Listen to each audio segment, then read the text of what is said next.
Hello, and welcome back to Dev Game Club, a weekly podcast in which two veteran game developers look at games from the past to discuss their relevance and impact today.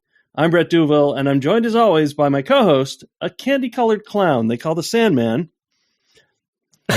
Tim Longo. Oh, right on its sleeves, this game's influences. We, of course, are starting a new series. But before we talk about that, great conversation last week with Karl Stewart. So if you were joining us for this, Karl was, you'd have to refresh me on his title for Arkham Asylum, but he was in charge of all the brand marketing, basically, around that title on the publisher side. Yeah, at that time, I mean, I don't know if I remember it. Global brand director?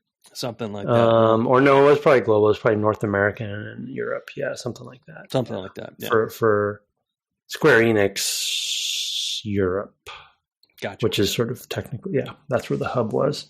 There's the East and West hubs. Yeah, it was great talking to Karl. He's a fun fellow and lots of stories, of course. And like I said on the cast, one of the best marketers I've ever worked with, for sure. Plus that great Dublin accent. So yeah, it never gets old. Amazing. Yeah, he leans into it. He gets a little tipsy too, and he gets really goes. It gets pretty quick. Pretty amazing.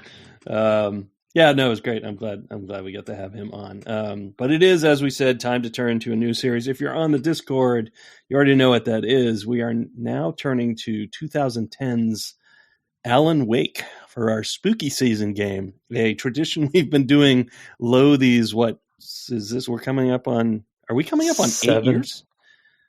We're in our 7th? Is that? Yeah, we're in our 7th. Yeah. We're it'll be 8. Really? Wow. In February, I think. So then spooky. So we did. This is spooky 7. Yeah, I'd have to go look. What we got? We got Resident Evil 1. Yeah. We got Resident Evil 4. We got Silent Hill 2. Yep. We got Dead Space. No, we didn't play that for spooky, did we? We did. We did. Okay. Yeah, that was a year ago already. Oh my goodness. Okay. Is that true? Oh my! I thought for some reason it was in like January, but no. But I think you're right. Yeah, no, I think you're right. Wow. And then I'm losing the thread at that point. Boy, we should be able to name. Them all. Eternal Darkness. Yeah, Eternal Darkness. Okay, so I think that's it. I think that's 6. Dead Space, Eternal Darkness, Resident Evil 1 and 2, Silent Hill 2. 1 and 4, Silent Hill 2. Oh, and Vampire the Masquerade, Bloodlines. Okay, nice. Okay. Yeah, that's a good set. That's a pretty good set. If you like spooky games, you should play all those for sure. Yeah, definitely. And they've all been enjoyable to visit or revisit. I think I think all of those except Bloodlines I'd played before. I think you had played a number of them before, but not Silent Hill 2. I don't know if you had played Bloodlines previously. No. Okay. Yeah, so you had a couple that were new to you. Yeah, it's good. I've also previously played Alan Wake. I actually streamed all of it and American Nightmare a few years ago on stream. It was fun. And so it's fun to revisit. I will say that the remaster does not feel notably different in any real way. Yeah, I was going to say, a remaster. It's definitely not a remake. So it is a remaster. I'll just say it feels like a 2010 game, and maybe even a little earlier. Yeah. I would say that too. As far as its playability. Yeah, and movement. There was some weird jank on the boat for me.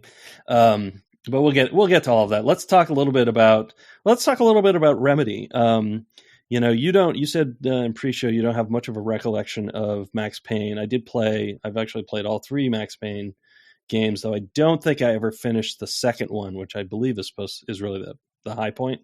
I think that's considered kind of the best Max Payne story. Oh, really? Okay. Yeah, I think I have it tucked away somewhere for the whatever it came out on, maybe the original Xbox. I think I have a copy somewhere, but but it was it was definitely going back a ways to try to play that game when I gave it a go, and I'm not sure my original Xbox is all that stable.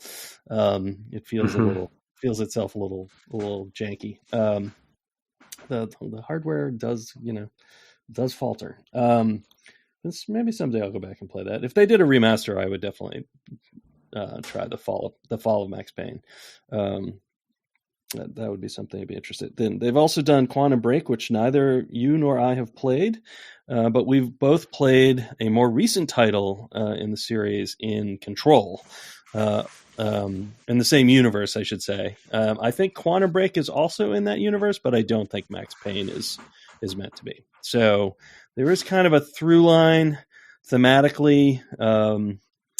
The DLC for Control is all about Alan Wake. One of them. I don't know if there's more than one, because I played a kind of, Game of the Year edition type thing. So I actually don't know what was DLC and what wasn't, because it was all just kind of strung together. But yeah, I mean, does that kind of capture your Remedy experience? What did you think about Remedy? Yeah, I mean, the two things that I feel like Remedy, I believe they might have investment from like a Tencent or something like that, but they've been around for a long time, and they're still independent, and they're still making really memorable games that I feel like it's hard to sometimes compare to other developers. And some of that might be their background, some of that might be their location and their culture or what have you. I know they're fairly influential and have a big impact on Finland as a creative industry. But Max Payne, I feel like they're known for each of their games trying to have some sort of interesting hook in each of them. And they kind of double down on that hook, for better or for worse, in each case. And then I think I've come to appreciate them for that. And then the other thing is, I think their worlds and their characters, again, not having a good memory of Max Payne, which is the first one's the only one I played, and then Control being really impressed with. But they haven't had a lot of console games in the grand scheme of it, even though they go quite a ways back.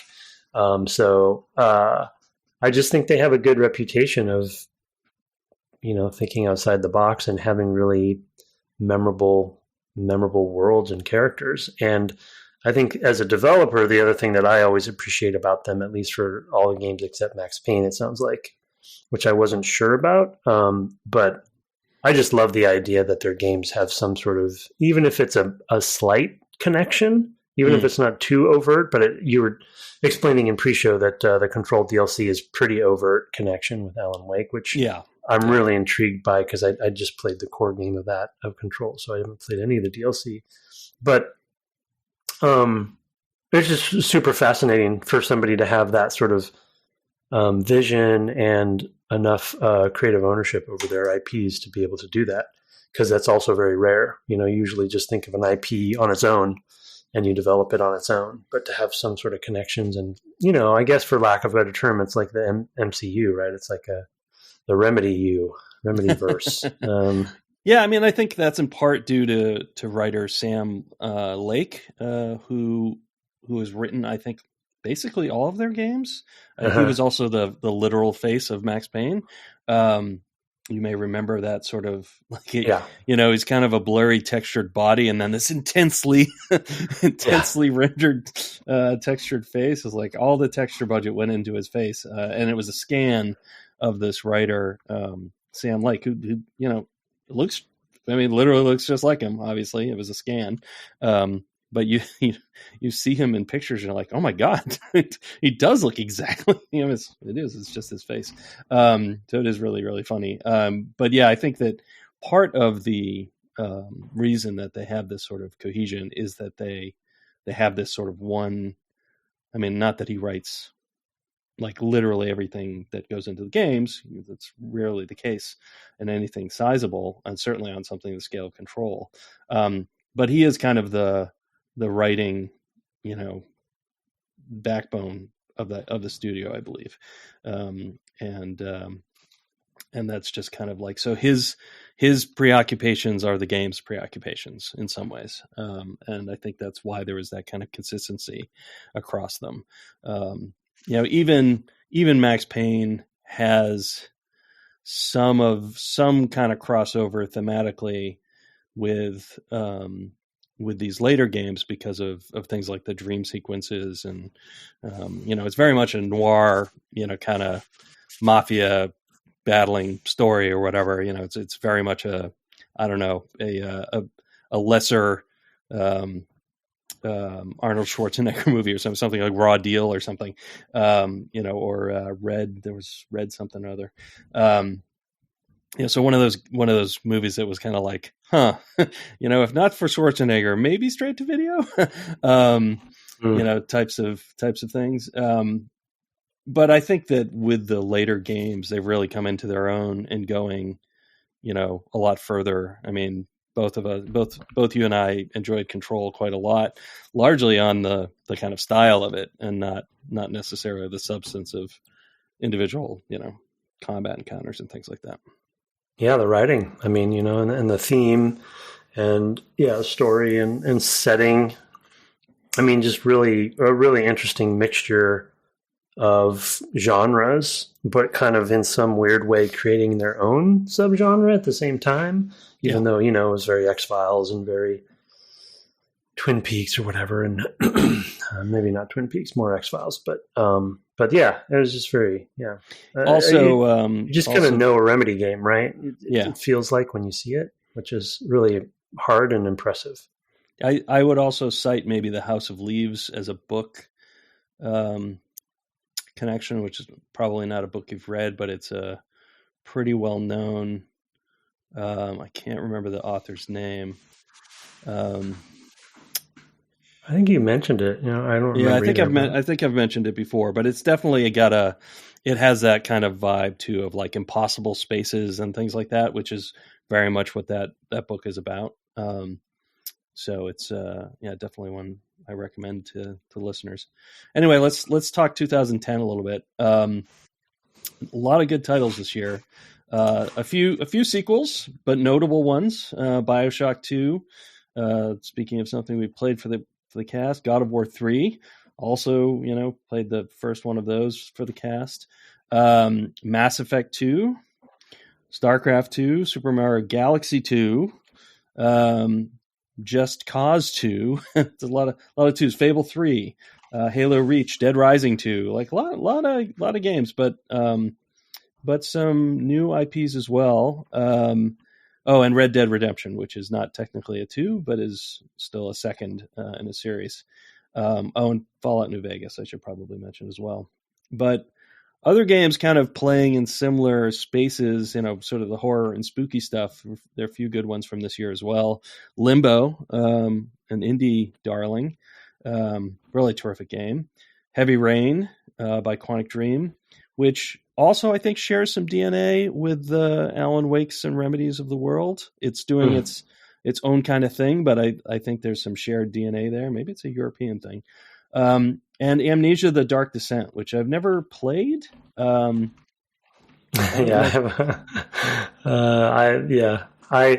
because of my whole weird thing where I have to play things in order. I actually went back and started Penumbra, which was their games before. Oh yeah, I remember before Amnesia, and never made it to Amnesia. So I'll get there someday. I'm still working through Penumbra. The other one we should probably mention in connection with horror from this year is Deadly Premonition, which is the other Pacific Northwest set horror game from this year, made by another foreign team. So that's it must have something to do with kind of being of a certain age when Twin Peaks was on, which I was of that same age. So and you were too. So it's like we have a. And I live, I live up here, we very much. You and I have been to the diner together, so which is literally they took from the the game seems to have taken it from that. The structure thing is very Oh yeah, so it's this. If you look against that one wall, it's the same diner. Yeah. One other one I wanted to mention is Epic Mickey, which it just is an interesting game. I went back and actually played it again when I was streaming a few years ago, and it is an interesting game. Oh, and Darksiders, I wanted to mention that one too. So, AC Brotherhood. I mean, these are it's not that long ago, really. Yeah. So Metal Gear Solid Peace Walker I noticed as well. So one for you. Is that any? I don't know anything about that one. It's it was on PSP. It's actually very good. It's actually also the only Metal Gear that you can play through the whole campaign in co-op. Oh, nice. Yeah, on the PSP. Yep. If you could find another person who had a PSP. Well, luckily they did release it in one of the collections. So they did. Okay. You can play like on PS3 or 4 or something. Yeah. Okay. It's good though. It's good. All right. Lots of other games. I mean, there's a lot of series that are still going strong, that you're seeing games out this year. World of Warcraft, another game that we played on the cast, had an expansion this year. I wonder if the retro, what did they call it? The classic? WoW Classic. Yeah, the WoW Classic has gotten up to Cataclysm yet. Yeah, I don't know. I wonder what they're going to do with that because, yeah, we don't want to get off on a tangent, but if I were them, they would, because Cataclysm was a huge, yeah, as you might imagine, a huge break. Pun intended. Is that the one that added like the third continent type thing? Well, they all tend to do that. Most of them add a continent, but this was the one that kind of they redid the opening. Yeah, they redid kind of even the onboarding and the like the state of the world completely changed. So if you wanted to go back and kind of play the old classic quests, you could not. They basically changed it all. Is my recollection. So I think a lot of people consider that sort of the fork in the road. Yeah. Okay. For people who are diehard classic fans. So I would anticipate they would not, but I guess they might have to if they want classic to. I don't know. It's super weird. Yeah, it's hard to know if they want to keep it rolling forward or not. Anyway, it's a good time to play Alan Wake for us as well because the sequel comes out at the end of the month. I don't know that we'll do a bonus episode on that. But we might, so it's something we'll talk. We haven't talked about it at all, so I'm just saying, maybe. I think it depends on how much I like. For me, at least, it depends on how much I like this one. Yeah. Well, it is a little clunkier. It's definitely got some jank. Along with, that is also true of the other Pacific Northwest Lynch-inspired game of this year. Deadly Premonition is extremely strange, and I hope we play it someday. But it also has lots of just weird jank. So what a strange game that is. I loved it so much though. But maybe I can convince you to play that some other year. Maybe take a break from the Pacific Northwest next year, but then come back to it later. As it gets further and further into the past. So I guess a little bit more about this game that we should talk about as we were researching it beforehand was that originally it was meant to be an open world game, which is just kind of astonishing to me. To think of that as an approach, like I don't naturally put those things. I don't put those things together, like horror and open world. Oh, that's where you're going. Yeah, I guess that's a good point. Yeah, are there? Can we name one? I mean, the closest thing I think of are something like the Dead Rising games, where you can go. Well, and those are not even horror movies. Those are horror. Dead Rising is like goof. It's not really horror. I mean, to be honest, like the games I think of are more like in the indie space, or like there's a good, quite a few survival based indie games that are horror, like where there's like terrible things coming from the forest, and you're chopping trees down and making sticks and things. So. But it's not like a guided story kind of thing. As much. Right, exactly. It's a systemic. Yeah, I think there's the systemic survival killing you type thing. Yeah. But But like on this type of horror game, there aren't really. I mean, hub and spoke stuff, I guess. Yeah. But I think what this game seems to have turned out to be, which is not really what I thought it was going to be, for some reason, I couldn't imagine. I mean, I guess I can imagine an open world version of this game, but it would. I don't. Yeah. Like, why pick the theme that it picks if that were the case? Unless it was a completely different. Within 2 is somewhat open worldy. Is it really? Yeah. Wow. I mean, it's more like, they kind of have taken a little bit of a sort of, that Ubisoft model. It's not nearly as dense and overgrown as those are. And that's an idTech. That is idTech, yes. Hmm. And it's it's gorgeous. I really should get back to it, especially now that it's spooky season. But it's there is a main story. I mean, it's like any other kind of open worldy game where there's a main story, but there's lots of sort of side content around, and it doesn't feel kind of fully open world. A lot of it is because you're moving really slowly because stealth is a big aspect of that game. So the world feels bigger than it probably is just by dint of moving, at quarter speed. So there's that too.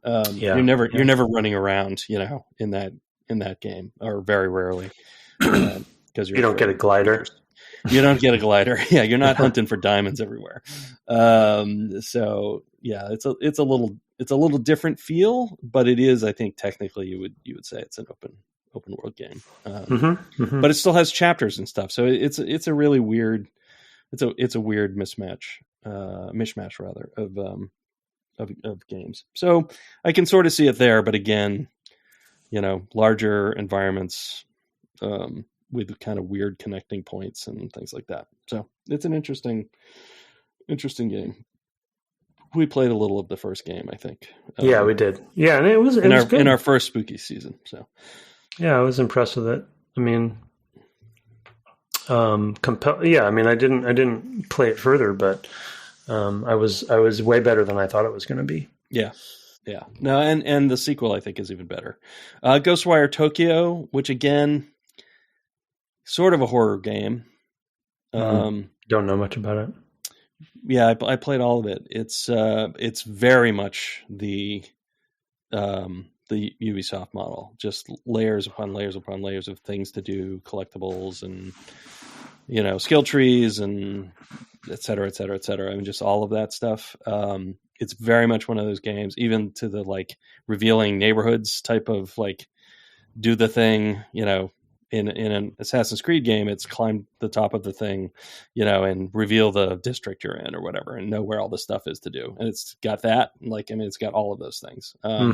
What I particularly loved about that game had nothing to do with any of that. It was just how Japanese it was. Like you were in Tokyo, and I played it in Japanese with subtitles, and it was just so infused with Japanese culture that I really enjoyed it just for that. It's sort of like playing some Shenmue or something, but on a much different scale. So anyway, really interesting game. So yeah, I guess I can sort of see it, but I think you do lose some of the dread that accompanies horror when you can kind of go anywhere. It's like, it's really hard to mix those things together and feel scared. Yeah. Because the player is maybe too empowered to feel scared. Yeah. So I think, I guess, yeah, we would have. Anyway, yeah, we don't have to get too deep into this because it's not what they ended up doing. But yeah, it would have been definitely weird, at least based on what I'm playing now so far. Yeah. Yeah. So what was your expectation? You kind of said you had a certain expectation of this game and it's different from that.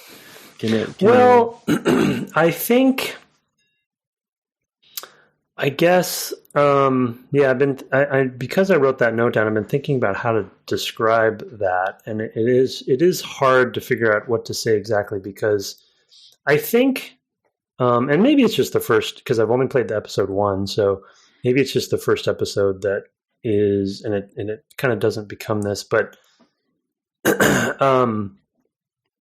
there's, I guess I should have saw this coming after how much narrative there is in Control, but for a lot of episode 1, it feels like it's almost like a visual novel in a way. Do you know what I mean? Like, yeah, that's maybe overstating it, of course. And of course, it's a lot like a Quantic Dream game, especially the first. Right. Yeah. It's much, I guess here, I'll put it this way. It's much more adventure and narrative than action. Mm-hmm. And of course there is action, and they have literal shooting, and guns, and you pick up different guns and ammo, and there's sort of the tropes of the survival horror kind of genre in the action space. And it's got, I guess you could say, a form of RE4 kind of shooting over the shoulder, blah, blah, blah. Right. But I think at least in episode 1, there's a lot of like very linear, listen to narration, a story event happens, listen to narration, walk forward, a story event happens, and it's not necessarily a bad thing, but I think coming off of, and I was the wrong expectation, which isn't fair to them, but coming off of Control, I think I was assuming there'd be a little bit more systemic kind of gameplay going on, but it's, the only systemic gameplay really is the combat, and that's pretty simple in the grand scheme of things. Yeah. So it's sort of like, I just feel like in a way I'm almost just playing the TV show, Yeah. Which of course was their prior game.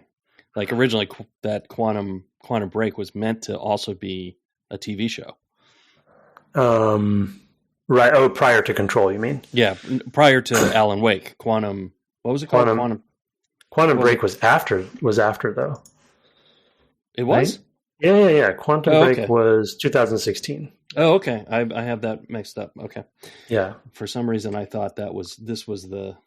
But but they have always leaned in. Yeah, that's something they go for. Yeah. They've always leaned into this sort of TV show. Well, not always, but I mean, I guess Max Payne maybe was more like graphic novel inspired. I mean, it literally had its story stuff panels. Was told as panels. Yeah. Yeah. And then Alan Wake and Quantum Break, and then you're right. They did that whole crossover with TV show. I mean, that's one thing that I think that I've always also applauded them on is, I hate the term and it's very overused, but they were always very transmedia, I feel like, focused, right? They thought they seem to always do a good job thinking beyond video games to some degree, and not necessarily in a bad way, because I think you still need to embrace the video game if you're a video game, right? Yeah. And I think they kind of left some things on the table for this game so far, at least, because I think gameplay wise, I have some similar criticisms to Control, but as far as for the time at least,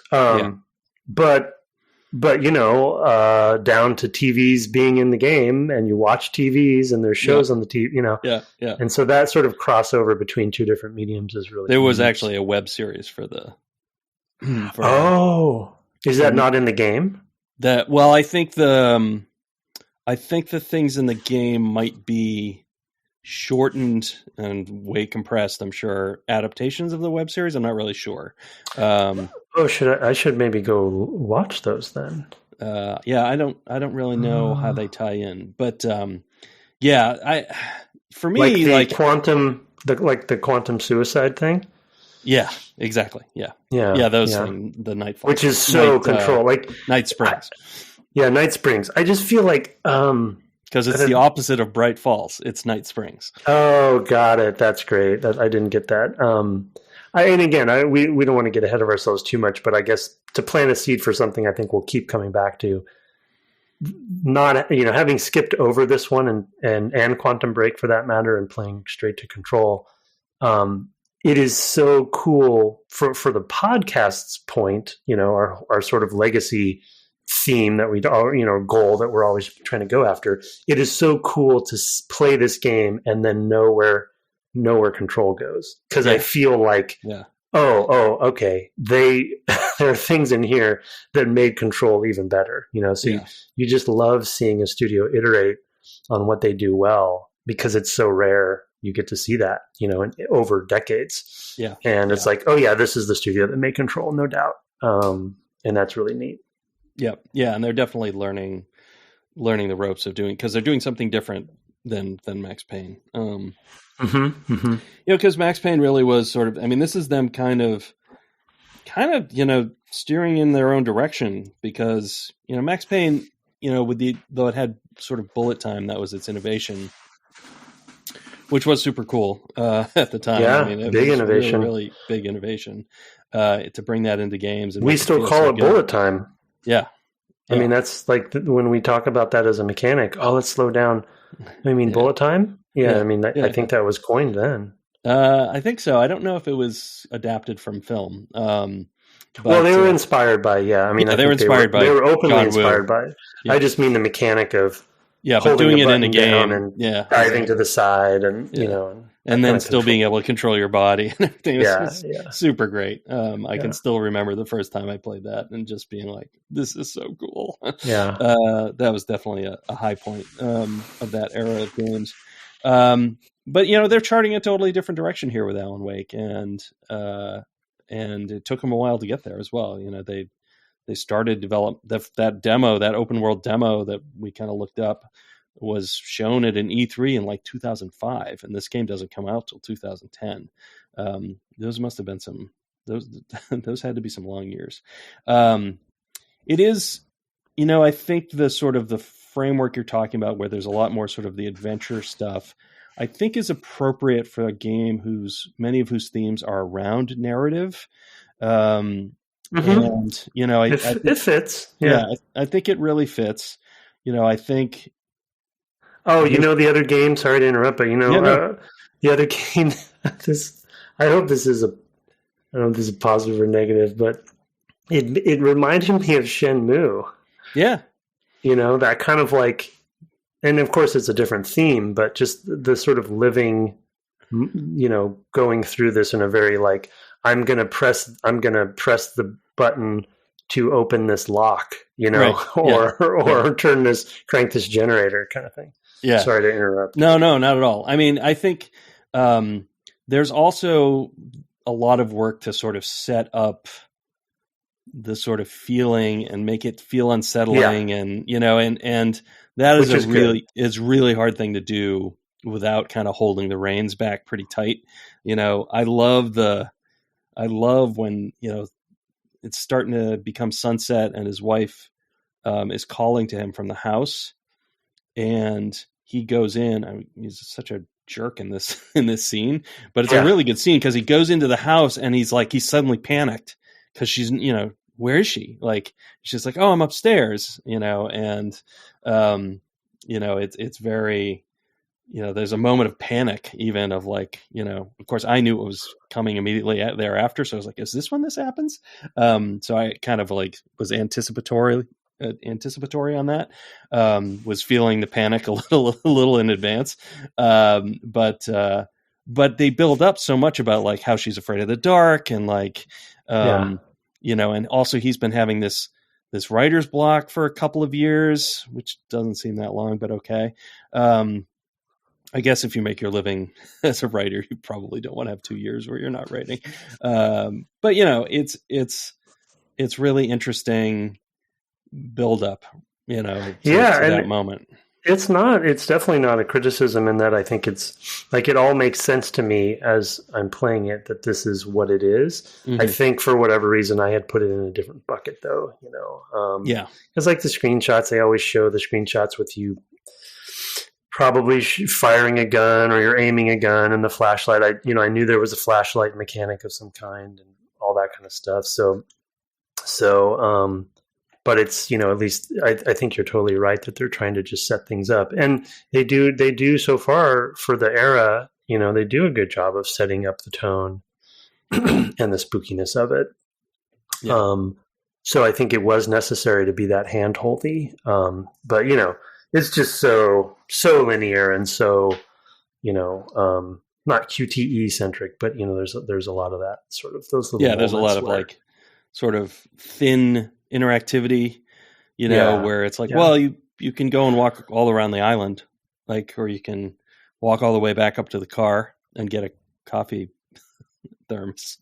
I missed that one. No, well, there you go. Darn it. Yeah. See, now it's too late. You might as well forget about him now. We'll get back to this. Yeah. Its influences are on its sleeve, though. Do you remember the first two words of the game? Stephen King. Yep. yeah. I totally made note of that too. I was like, well, I kind of knew going in that was an influence, but I didn't. I laughed out loud when that happened because I was like, oh, okay, that's very literal. They know. They're not playing around, right? And then of course later on there is a scene which is almost exactly copied. I mean, it is exactly copied from The Shining when the axe comes through the door. And then literally the next thing he says, yeah. I don't want to get carved up like The Shining or whatever, like Jack Nicholson's after me in The Shining, something like that. Right. It's just like way on top of it. Yeah, I'm the sort of obsessed fan. I don't know if anything's going to happen with that fan or not, but there's sort of some of those tropes that you hear about and know about, right, from Misery and things like that. But yeah, so maybe foreshadowing, maybe not. But then Twin Peaks there too. Yeah. The other thing I was going to say structurally, though, and Blue Velvet, because of course, Candy Colored Clown is that's what Dean Stockwell. Have you seen Blue Velvet? I have, but I don't remember the reference. So there's a scene where the what's his name is kidnapped, the boy, Agent Cooper. What's the actor's name? Kyle MacLachlan. Kyle MacLachlan. Kyle MacLachlan is kidnapped by Dennis Hopper and his goons, and they go to this other location. And Dean Stockwell is all made up, like in makeup, in women's makeup, and he sings. He sings a Candy Colored Clown. Well, he doesn't sing it. He lip syncs it to this same recording. Yeah, maybe I blocked all that out. Terrifying. It is. Yeah, I mean, because Kyle MacLachlan's character is just, he doesn't know what's going to happen. He thinks he's going to die. Yeah. Never go with somebody to a second undisclosed location. Yeah, in their Chevy Nova or whatever they're driving around. Anyway, go ahead. You were about to say something. Yeah, but it's all over it. Yeah, I can tell. Yeah, totally. The influencers are and as somebody who loves those influences, I'm happy about that. Like, I'm excited to play more because of things like the Twilight Zone and Twin Peaks and Stephen King. And I'm not as big of a Stephen King fan as my wife is, but or me, or you definitely. But of the films, I am, but not of the books. But the other structural thing I was going to mention that I think caught me off guard is there are, so far at least, a lot of cutscenes. So it's like it definitely suffers a little bit from the I walk 2 paces and then I get another cutscene and then I walk 2 paces. It's not that extreme, but sometimes it feels like I'm just getting there and then all of a sudden they take control away. So that was definitely, I think, as an industry we were struggling with the balance of that at this time for sure, and before. We still are in some cases. But I think, it goes back a little bit to they are simultaneously making a TV show as well as a game, Right, and so you either like that or you don't. You just kind of accept it or you don't. So it's fine. That was just, it all kind of adds up to my that's what this game is. Narrative design was still pretty young at this point, right? I mean, I think the sort of 5 years or so of this generation. Yeah, well, fair. But I mean, there was a lot of we're like, well, we've got to, I definitely can remember like going to GDCs and be like, you got to hire writers, from like the early aughts. And like, then we all did, I mean, of course, LucasArts always had writers because, they did the adventure games and they had a lot of writing in them. But there was a definite shift industry wide for a real call to involve writing both earlier, the writer will do something, earlier in a project, and also just to really have sort of narrative cohesion. And I think that as a result, it's kind of like, oh, well, we've got this person, and trying to figure out how to use them, right? And of course, in a team that's already so writing focused, with that Sam Lake that I mentioned, I can sort of see the overswing, into that, as a result. Like, oh, I'm going to tell this story. Like, I've definitely spoken with people who work in, for example, film, and they want to make a game, and their game is like, okay, well, we put the camera here, and it's well, no, you can't do that because the player controls the camera, and they're like, what?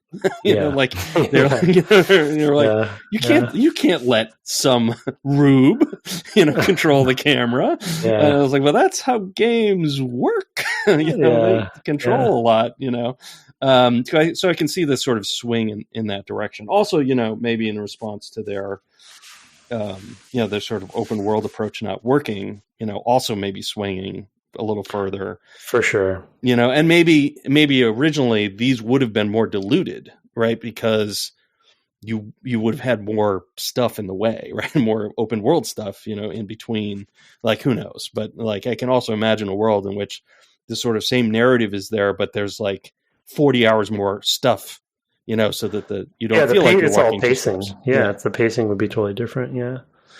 And I think to your point, I mean, the emphasis. Well, I think the other interesting thing about Remedy, and a lot of companies have been around for that long, but are in a region that is pretty focused, right? Where there's maybe not. It's a hub of its own, like Finland, as far as a game development. We looked up ahead of time, some of the big ones that are there, but they're able to, I don't know,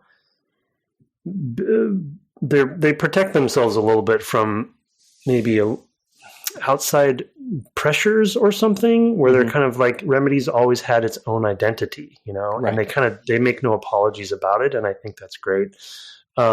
Well, there's just less cross-pollination with the rest of the industry, right? I mean, one of the things that happens, Maryland's a little isolated in that way too. You can, of course, move in the United States a lot easier, and the United States is very large compared to Finland. But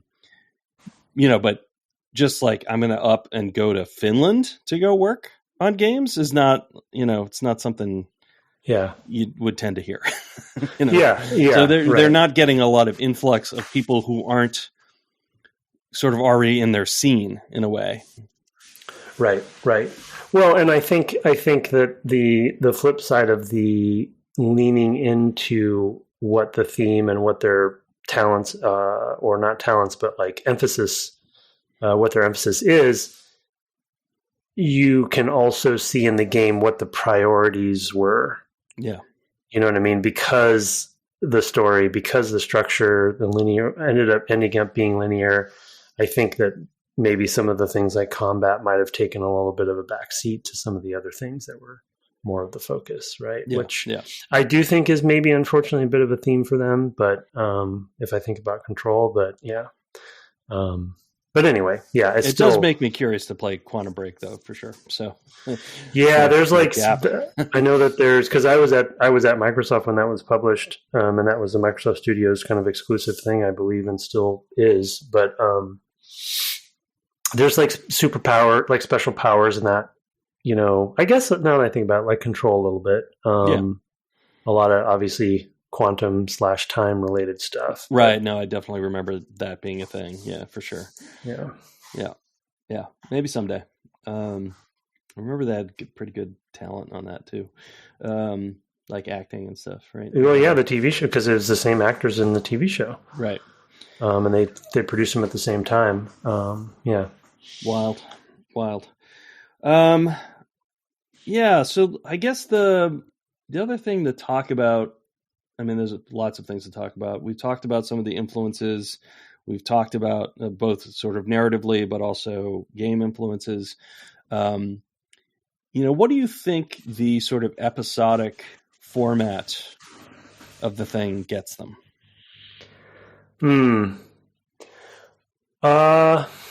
Well, I mean, I've only played the first episode, so I think it'll be interesting to see. Yeah, that's fair. It'll be interesting to see what happens next. But I will say, as I was finishing, and oh man, licensed music use so far is like chef's kiss. Like Roy Orbison coming up at the end. And there was another one somewhere in there that I didn't. Lime in the Coconut. Yeah.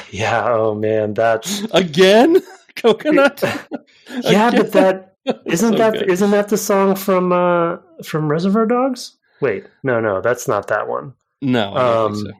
There's that's Stuck in the Middle with You. Yeah, Stuck in the Middle. Yeah, I get those two confused. But I feel like there is another film or show that used what is it? I'm in the coconut or lime? Lime. You put the lime in the coconut. You shake it all up. Right. I feel like there's another terrifying scene in history where that song was used. So for whatever reason, or maybe it's just a great use of a contrasting song to the situation. But when that came on, it just was perfect for the situation, like to contrast it and to make you feel unnerved, going back in that hallway. Both of us, and I've been to that diner many times. Both of us have been in that diner. I've walked down that hallway. It's not that long. It's not as long as it is in the game. Right. Yeah. But it's an old diner. It's creaky and weird. And as I was walking down, I definitely had anxiety, and that song's playing and you're like, and that lady's looking down the hallway. Don't go down there. Very good. Very good. But the episodic point, like, the pacing of the whole episode was really good. And when I got to the end, it did feel like, because I watch TV a lot more than you do, it did feel like a well-paced moment to end the episode. And then the song comes on. I'm bummed they didn't actually do credits, like for the episode. I wanted, oh, you know what? Reservoir Dogs also has coconut in it. You're right. Okay, good. I'm glad I'm not totally... And Practical Magic. Oh, then I just watched that. I just watched that recently. So that must have been... Okay, I remember that one. They're in front that of was not a spooky scene. Yeah, that wasn't a spooky scene. Yeah. No, it was. It kind of was. I don't remember it in Reservoir Dogs at all. But I haven't seen that movie. We'll have to look at that. 2 decades at this point. So I'll have to look it up again. I should watch that again. I haven't seen it in ages. But it was I just feel like, because of the TVs along the way, like, again, I think it just goes back to Remedy in general. They're very cohesive with their visions and they know what they're trying to do. Whether you like it or not is up to you. But I think the fact that there's that Twilight Zone episode that happened, and then you get to the end. And then I did actually start the next one just because I didn't start playing it, but then it played the previously on. Mm-hmm. Right. And it's just, it fits really well with what you're doing, like what this game is. So I'm excited to see how they deal with the episodic along the way. The thing I'm a little, I guess I'll cross my fingers and hope that they do a good job kind of piecing it all together like patchwork quilt kind of way. But my comprehension on different timelines and how they all weave together is not usually that great. And so far in episode 1, the game starts, you're in one timeline or some story, you're in a dream. Yeah, but are you like I have enough questions about what's a dream and what's not a dream, which dream it is, what book is it, who wrote the book, am I writing the book? Like I have a lot of questions. Like I said, the theme is definitely around narrative. So, sure, yeah, and that's good. I think, and that's cohesive. That'll become very clear later, for sure. Well, let me put it another way. Like, if you were to ask me to map out the different stories and dreams and timelines from even just episode 1, I don't think I could do it. Right now, because I'm not sure. Obviously, anytime I'm in a place where a ghost can come get me, that's probably a dream or dreamlike state. But then they do a good job, and I think Control did the same thing, where you're in the regular, quote unquote, regular world, and something will happen. You're like, "What? Yeah, I thought I was in the real world right now." And the same with something like Eternal Darkness, right? I mean, where they do different sorts of glitches, and they're definitely way more like technology forward on it as far as like they're doing stuff with your controller, they're doing stuff with your, with the fact that you're a 3D character or whatever, like having her parts fall off or whatever. So there's a very different sort of thing, but they're definitely messing with your head in terms of what's sort of quote unquote reality. And the same thing is definitely happening here. Those are good gimmicks. Yeah, I think in Eternal Darkness are good gimmicks. I think my only worry with this one is narrative and story is so important.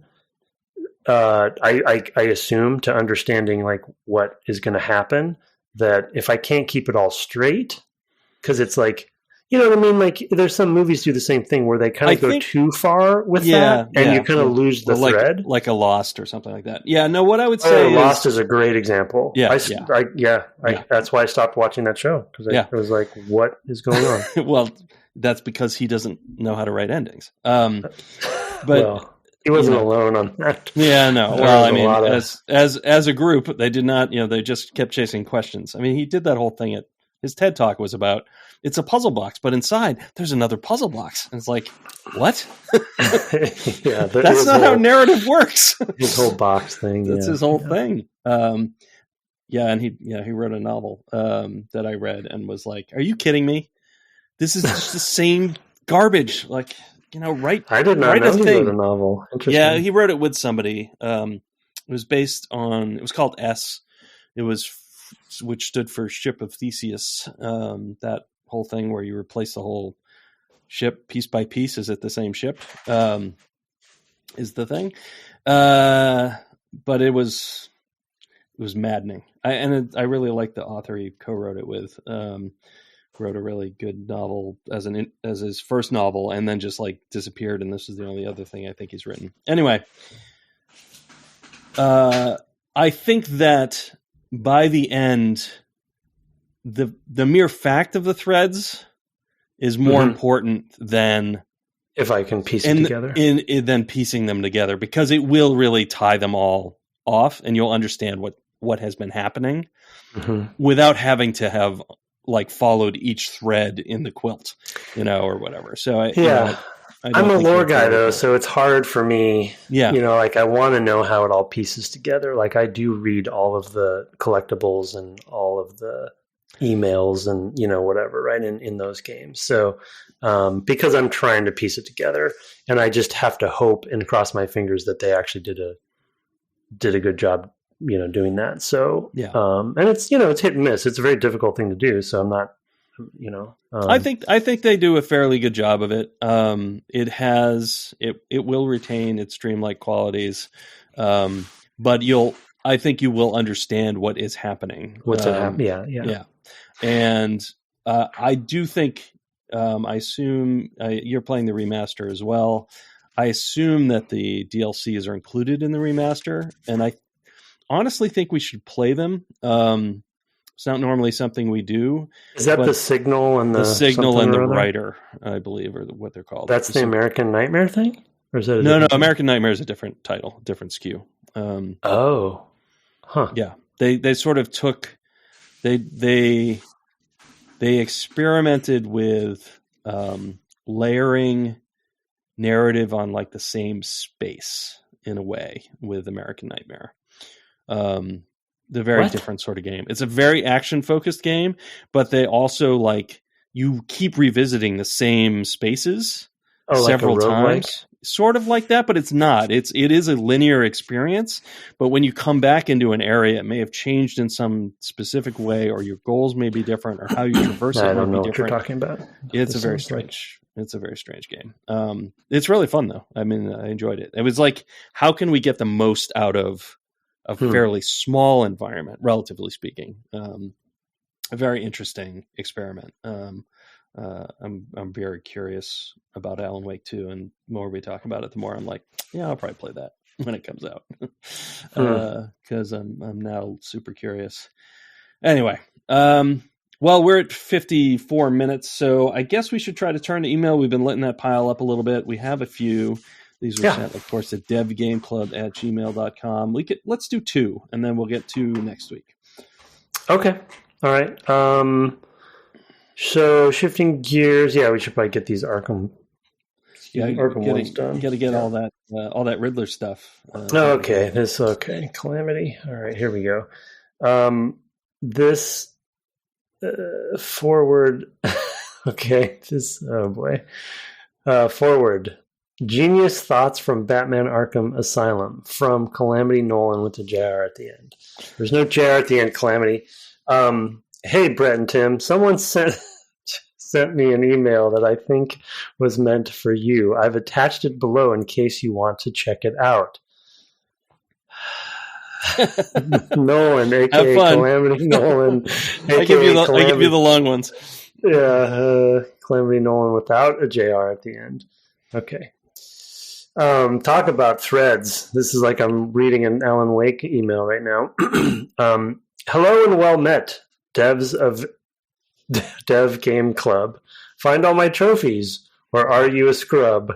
I've not written in, though listen galore. Interviews are great. All else is a bore. I'm reading this live. 'Tis I, the Riddler, the puzzling king. Guessing my ID is no tricky thing. I'm not an inmate, said without stigma. My name begins E and ends with Nigma. To ignore my review would be a crime. To ignore my review would be a crime. I've assembled a record of moments sublime. A list of highlights, veritable jams. Of course, the form. Pentameter I am. Oh my God, are you kidding me? Oh my God, he has outdone himself. Number 1, the X-ray specs are great for a smarty. They show skeletons lined up to party. Ominous brutes descending the lift. Muscular goons wrapped up as a gift. Yes. Oh boy. Number 2. You may find Q Sharp when hot on his trail, right next to himself, all locked up in jail. That sells internee. Much to one's dismay, when back is turned, changes faces like clay. Yeah, that's a good one. Oh yeah, internee. Yeah, internee. Someone who was interned. Yeah. That Clayface thing was cool. Number 3, Scarecrow's 3rd episode pretends to glitch. It shows a blank screen like Tim's page on Twitch. A jape that ends there? Too mediocre. Reload to find you play as the Joker. Number 4, if collection exceeds a large amount, my voice will ring out to shame and discount. Accusations for all, even Keen Brett. You're looking it up on the internet. Number 5, Arkham's Batcave. Its reveal climactic is first accessed by a thrilling tactic. Bats fly through the sky to enter his den. On every return, he'll do it again. I must away, my builders do holler, struggling to make a simple bomb collar. if not for this skill, I'd give them the axe. The contractors great at underground tracks. Signed, never the fiddle, always the fiddler. Your mental superior, the Riddler. Oh, very good. That's one of the best mails. Yeah, we've had a lot of great mails, but Calamity, yeah. Plus, I love the Riddler, so it's pretty good. I've done more than half of the riddles in Arkham City, so. Oh, geez! Wow, good for you. That's a feat. That's good. That's for me. I'm not good. Yeah, right. Accomplishment, life's goal. I mean, that's already more than Arkham Asylum. Yes, I think it's doubled, right? Oh, it's way more. It's so many more. Yeah. There are so many of them, and some of them you have to get as Catwoman. I've finished like one area, like the museum. I think I got everything, but there are many areas. Anyway, we have one here. Thank you, Calamity. Very good. I love the rhyming couplets. I'm glad I didn't read that. Tim was laughing so much. That might have been lost at times, but they were all rhyming couplets. Okay, I have one here from Jeff, if that is your real name. That's simply titled Arkham Asylum. Hi, Tim and Brett. Jeff here. Greetings from Belfast, Northern Ireland. Ireland. No, I don't really have it. No. Should have had Karl read this one. Arkham Asylum has a special place in my heart for a rather strange reason. I'd been solely a keyboard and mouse PC gamer until I bought an Xbox controller specifically for Asylum's release. I have such vivid memories of picking up the controller for the first time for that extraordinary opening section, walking into the Asylum beside the Joker. The atmosphere was so electric, and Mark Hamill's Joker was pitch perfect. Then came the first combat encounter, and haltingly getting my head around the controller and learning all the unfamiliar button prompts. Asylum was such a perfect game to start with, and I fell in love with the tactile nature of playing with a controller for certain types of game. It wasn't until playing hundreds of hours of Dark Souls several years later that I truly felt at home using a controller. Yeah. Been slowly working through your back catalog over several years, and I've finally caught up. Thanks for your amazing work. I just love hearing your insiders' perspectives on the creativity and chaos of game dev. Best wishes, Jeff. Thank you, Jeff. Switching to controller, I mean, that was a whole thing for me, too. I mean, I did it earlier than this. I basically did it when we got the PS3s.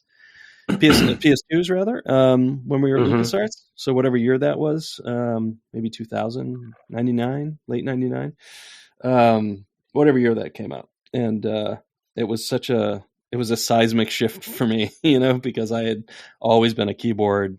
Well, I guess technically on the Apple II, some of the action games I did have a joystick for. It was very clunky. It was not a good joystick. But most games you just play with a keyboard, like Load Runner or whatever. Yeah. And then of course I became a PC gamer, keyboard and mouse. And in fact, I resisted the mouse. I still resist the mouse, but I resisted the mouse for gameplay for a long time. Like I was still playing mouse with, Doom and Quake. I was like not touching the mouse. I was just using the keyboard. And then I started getting just owned by people who were playing with the mouse. I was like, oh man, well, I guess I got to learn that because, you just can't turn fast enough with the keyboard. I remember thinking, that's a flash in the pan. That'll never catch on when it was in Doom.